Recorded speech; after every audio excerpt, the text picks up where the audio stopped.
السلام علیکم ورحمۃ اللہ وبرکاتہ۔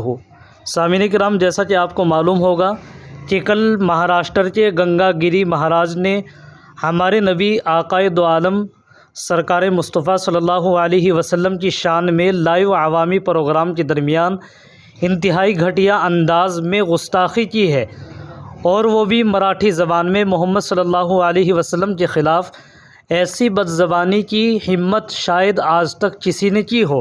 اسی کے سلسلے میں جمعیت علماء ہند کے صدر حضرت مولانا محمود اسعد مدنی کا ہندوستان کے وزیر داخلہ اور مہاراشٹر کے وزیر اعلیٰ کو خط۔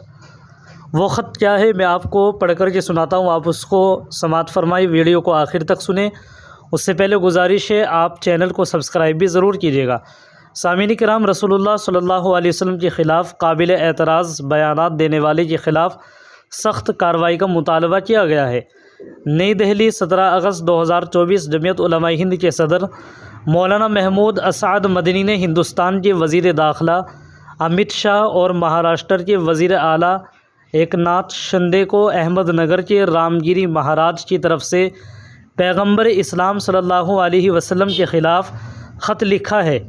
قابل اعتراض اور اشتعال انگیز بیانات کی شدید مذمت کرتے ہوئے مذکورہ شخص کے خلاف فوری کارروائی کا مطالبہ کیا گیا۔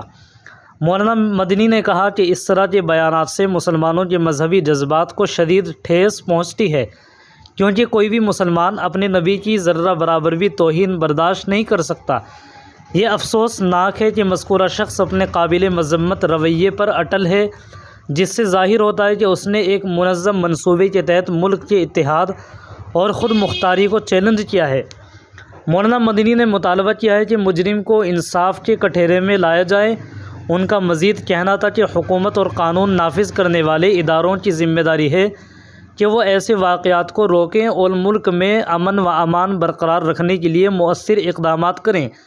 خط میں زور دیا گیا ہے کہ اگر اس معاملے میں فوری اور سخت کارروائی نہ کی گئی تو اس سے فرقہ وارانہ کشیدگی بڑھ سکتی ہے، جو کہ کسی بھی صورت میں ملک کے مفاد میں نہیں ہے۔